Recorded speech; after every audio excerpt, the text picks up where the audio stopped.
आत्माराम मुंशी प्रेमचंद की कहानी। वेदों ग्राम में महादेव सोनार एक सुविख्यात आदमी था। वह अपने साइबान में प्रातः से संध्या तक अंगीठी के सामने बैठा हुआ खटखट किया करता था।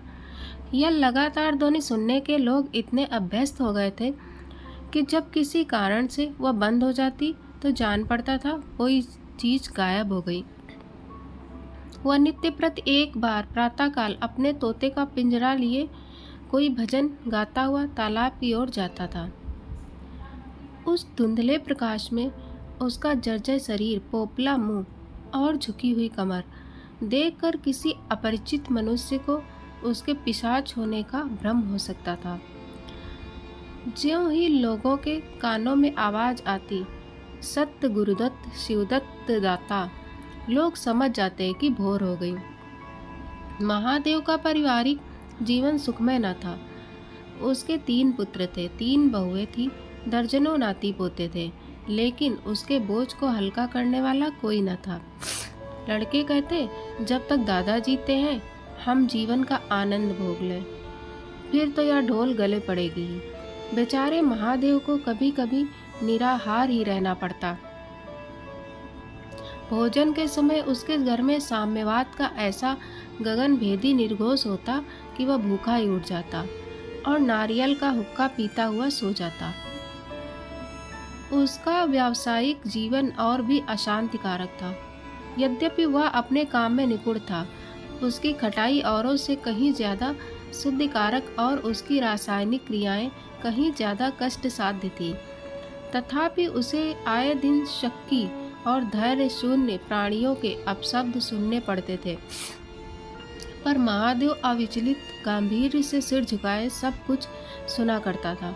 ज्यों ही यह कला शांत होता, वह अपने तोते की ओर देखकर पुकार उठता, सत्य गुरुदत्त शिवदत्त दाता। इस मंत्र को जपते ही उसके चित्त को पूर्ण शांति प्राप्त हो जाती थी। एक दिन संयोगवश किसी लड़के ने पिंजड़े का द्वार खोल दिया। तोता उड़ गया। महादेव ने सिर उठाकर जो पिंजड़े की ओर देखा तो उसका कलेजा सन्न से हो गया। तोता कहाँ गया? उसने फिर पिंजड़े को देखा, तोता गायब था। महादेव घबरा कर उठा और इधर उधर खपरेलों पर निगाह दौड़ाने लगा। उसे संसार में कोई वस्तु अगर प्यारी थी तो वह यही तोता। लड़के बालों नाती पोतों से उसका जी भर गया था। लड़कों की चुलबुल से उसके काम में विघ्न पड़ता था। बेटों से उसे प्रेम न था, इसलिए नहीं कि वे निकम्मे थे, बल्कि इसलिए कि उनके कारण वह अपने आनंददायी कुल्हड़ों की नियमित संख्या से वंचित रह जाता था। पड़ोसियों से उसे चिढ़ती, इसलिए कि वे अंगीठी से आग निकाल ले जाते थे।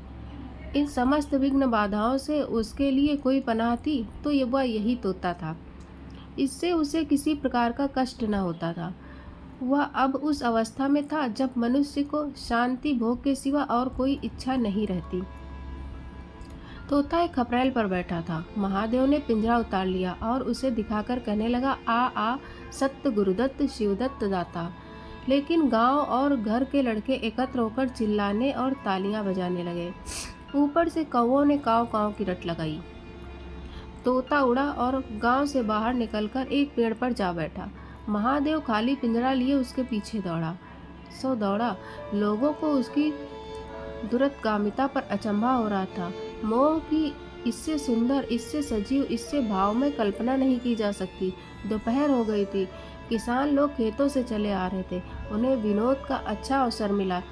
महादेव को चिढ़ाने में सभी को मजा आता था। किसी ने कंकड़ फेंके, किसी ने तालियां बजाई। तोता फिर उड़ा और वहां से दूर आम के बाग में एक पेड़ की फुनगी पर जा बैठा। महादेव फिर खाली पिंजरा लिए मेढक की भांति उचकता चला।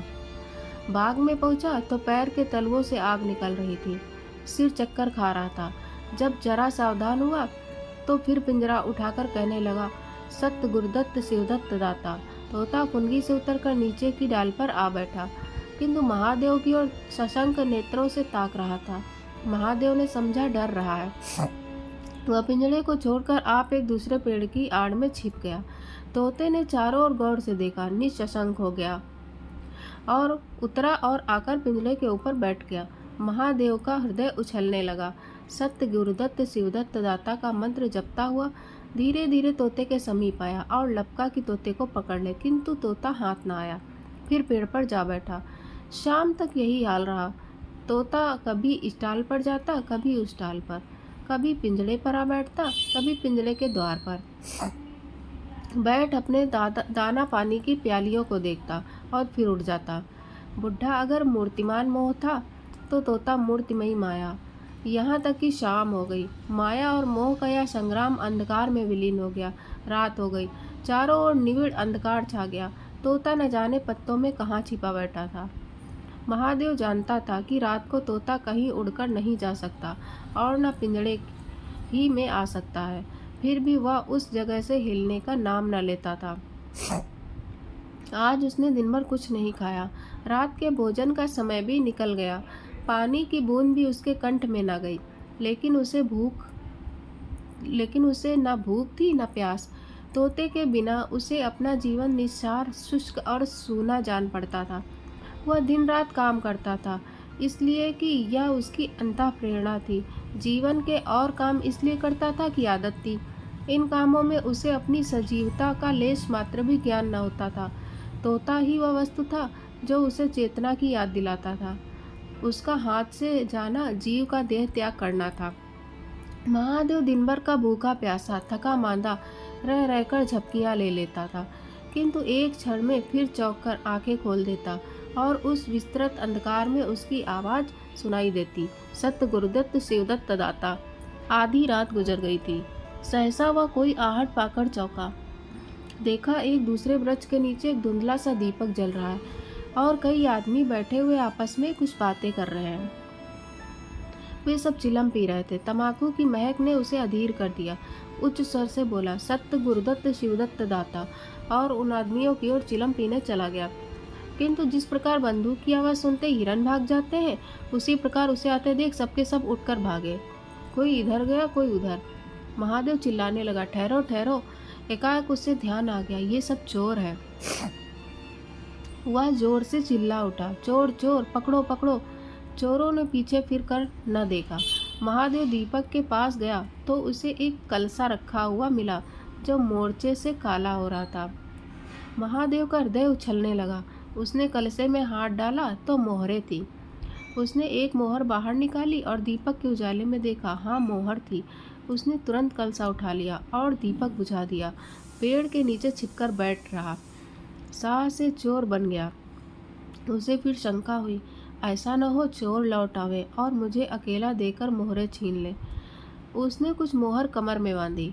फिर एक सूखी लकड़ी से जमीन की मिट्टी हटाकर कई गड्ढे बनाए।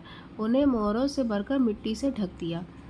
महादेव के अंत नेत्रों के सामने अब तक दूसरा जगत था, चिंताओं और कल्पना से परिपूर्ण। यद्यप अभी कोष के हाथ से निकल जाने का भय था, पर अभिलाषाओं ने अपना काम शुरू कर दिया। एक पक्का मकान बन गया। सर्राफे की एक भारी दुकान खुल गई। निज संबंधियों से फिर नाता जुड़ गया। विलास की सामग्रियां एकत्रित हो गई। तब तीर्थ यात्रा करने चले और वहां से लौटकर बड़े समारोह से यज्ञ ब्रह्मोज हुआ। इसके पश्चात एक शिवालय और कुआं बन गया।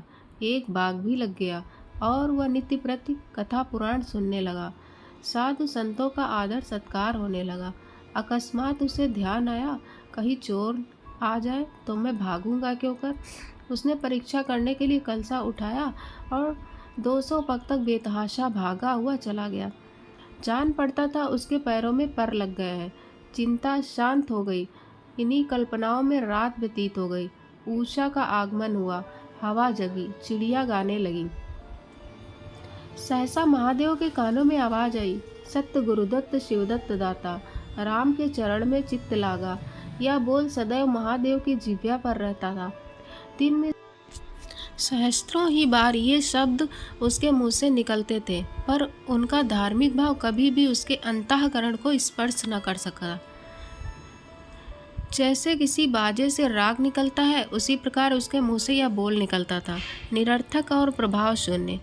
तब उसका हृदय रूपी वृक्ष पत्र पल्लव विहीन था। यह निर्मल वायु उसे गुंजरित न कर सकती थी, पर अब उस वृक्ष में कोपले और शाखाएं निकल आई थीं। इस वायु प्रवाह से झूम उठा, गुंजित हो गया। अरुणोदय का समय था।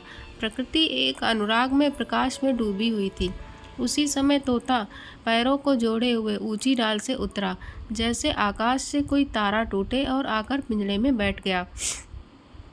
महादेव प्रफुल्लित होकर दौड़ा और पिंजड़े को उठाकर बोला, आओ आत्माराम, तुमने कष्ट तो बहुत दिया पर मेरा जीवन भी सफल कर दिया। अब तुम्हें चांदी के पिंजड़े में रखूंगा और सोने से मढ़ दूंगा। उसके रोम रोम से परमात्मा के गुणानुवाद की ध्वनि निकलने लगी। प्रभु, तुम कितने दयावान हो, यह तुम्हारा असीम वात्सल्य है, नहीं तो मुझ पापी पतित प्राणी कब इस कृपा के योग्य था। इन पवित्र भावों से उसकी आत्मा विहल हो गई। वह अनुरक्त होकर कह उठा, सत्य गुरुदत्त शिवदत्त दाता। राम के चरण में चित्त लागा। उसने एक हाथ में पिंजरा लटकाया, बगल में कलसा दबाया और घर चला। महादेव घर पहुंचा तो अभी कुछ अंधेरा था। रास्ते में एक कुत्ते के सिवा और किसी से भेंट न हुई, और कुत्तों को मोहरों से विशेष प्रेम नहीं होता। उसने कलसे को एक नाद में छिपा दिया और उसे कोयले से अच्छी तरह ढककर अपनी कोठरी में रखाया। जब दिन निकल आया तो वह सीधे पुरोहित के घर पहुंचा। पुरोहित पूजा पर बैठे सोच रहे थे, कल ही मुकदमे की पेशी है और अभी एक हाथ में कौड़ी भी नहीं, यजमानों में कोई सांस भी नहीं लेता। इतने में महादेव ने पालागन की। पंडित जी ने मुंह फेर लिया। यह अमंगल मूर्ति कहाँ से आ पहुंची मालूम नहीं, दाना भी मैसर होगा या नहीं। रुष्ट होकर पूछा, क्या है जी, क्या कहते हो? जानते नहीं हम इस समय पूजा पर रहते हैं। महादेव ने कहा, महाराज, आज मेरे यहाँ सत्यनारायण की कथा है। पुरोहित जी विस्मित हो गए, कानों पर विश्वास न हुआ। महादेव के घर कथा का होना उतनी ही असाधारण घटना थी जितनी अपने घर से किसी भिखारी के लिए भीख निकालना। पूछा, आज क्या है? महादेव बोला, कुछ नहीं, ऐसी इच्छा हुई कि आज भगवान की कथा सुन लूं। प्रभात से ही तैयारी होने लगी। वेदों के निकटवर्ती गांव में सुपारी फिरी। कथा के उपरांत भोज का भी न्योता था। जो सुनता आश्चर्य करता, आज रेत में धूप कैसे जमी। संध्या समय जब सब लोग जमा हुए और पंडित जी अपने सिंहासन पर विराजमान हुए तो महादेव खड़ा होकर उच्च स्वर में बोला, भाइयों, मेरी सारी उम्र छल कपट में कट गई। मैंने न जाने कितने आदमियों को दगा दी, कितने खरे को खोटा किया, पर अब भगवान ने मुझ पर दया की है। वह मेरे मुंह की कालिक को मिटाना चाहते हैं। मैं आप सबकी भाइयों से ललकार कर कहता हूँ कि जिसका मेरे जिम्मे जो कुछ निकलता हो उसकी जमा मैंने मार ली हो, जिसके चोखे माल को खोटा कर दिया हो वह आकर अपनी एक एक कौड़ी चुका ले। अगर कोई यहाँ ना आ सका हो तो आप लोग उससे जाकर कह दीजिए, कल से 1 महीने तक जब जी चाहे आए और अपना हिसाब चुकता कर ले। गवाही साखी का काम नहीं। सब लोग सन्नाटे में आ गए। कोई मार्मिक भाव से सिर हिलाकर बोला, हम कहते न थे? किसी ने अविश्वास से कहा, क्या खाकर भरेगा, हजारों का टोटल हो जाएगा। एक ठाकुर ने ठठोली की और जो लोग सुरधाम चले गए। महादेव ने उत्तर दिया, उसके घरवाले तो होंगे, किंतु इस समय लोगों को वसूली की उतनी इच्छा न थी जितनी यह जानने की कि इसे इतना धन मिल कहाँ से गया। किसी को महादेव के पास आने का साहस न हुआ। देहात के आदमी थे, गड़े मुर्दे उखाड़ना क्या जाने। फिर प्रायः लोगों को याद भी न था कि उन्हें महादेव से क्या पाना है, और ऐसे पवित्र अवसर पर भूल चूक हो जाने का भय उनका मुंह बंद किए हुए था। सबसे बड़ी बात यह थी कि महादेव की साधुता ने उन्हें वशीभूत कर लिया था। अचानक पुरोहित जी बोले, तुम्हें याद है मैंने एक कंठा बनाने के लिए सोना दिया था? तुमने कई मासे तौल में उड़ा दिए थे। महादेव, हाँ याद है। आपका कितना नुकसान हुआ होगा? पुरोहित, 50 रुपए से कम ना होगा। महादेव ने कमर से 2 मोहरें निकाली और पुरोहित जी के सामने रख दी। पुरोहित जी की लोलुपता पर टिकाए होने लगी। यह बेईमान है, बहुत हो तो 2-4 रुपए का नुकसान हुआ होगा। बेचारे से 50 रुपए हट लिए। नारायण का भी डर नहीं, बनने को पंडित पर नियत ऐसी खराब। राम राम। लोगों को महादेव पर एक श्रद्धा सी हो गई। 1 घंटा बीत गया पर उन सज्जनों मनुष्यों में से एक भी खड़ा ना हुआ। तब महादेव ने फिर कहा, मालूम होता है आप लोग अपना अपना हिसाब भूल गए हैं, इसलिए आज कथा होने दीजिए। मैं 1 महीने तक आपकी राह देखूंगा। इसके पीछे तीर्थ यात्रा करने चला जाऊंगा। आप सब भाइयों से मेरी विनती है कि आप मेरा उद्धार करें। 1 महीने तक महादेव लेनदारों की राह देखता रहा। रात को चोरों के भय से नींद न आती। अब वह कोई काम न करता। शराब का चस्का भी छूटा। साधु अभ्यागत जो द्वार पर आ जाते उनका यथा योग्य सत्कार करता। दूर दूर उसका सुयश फैल गया। यहाँ तक कि महीना पूरा हो गया और एक आदमी भी हिसाब लेने न आया। अब महादेव को ज्ञान हुआ कि संसार में कितना धर्म, कितना सद्व्यवहार है। अब उसे मालूम हुआ कि संसार बुरों के लिए बुरा है और अच्छों के लिए अच्छा। इस घटना का हुए 50 वर्ष बीत चुके हैं। आप वेदों जाइए तो दूर ही से एक सुनहला कलश दिखाई देता है। वह ठाकुर द्वारे का कलश है। उससे मिला हुआ एक पक्का तालाब है जिसमें खूब कमल खिले रहते हैं। उसकी मछलियाँ कोई नहीं पकड़ता। तालाब के किनारे एक विशाल समाधि है। यही आत्माराम का स्मृति चिन्ह है। उसके संबंध में विभिन्न किंवदंतियाँ प्रचलित है।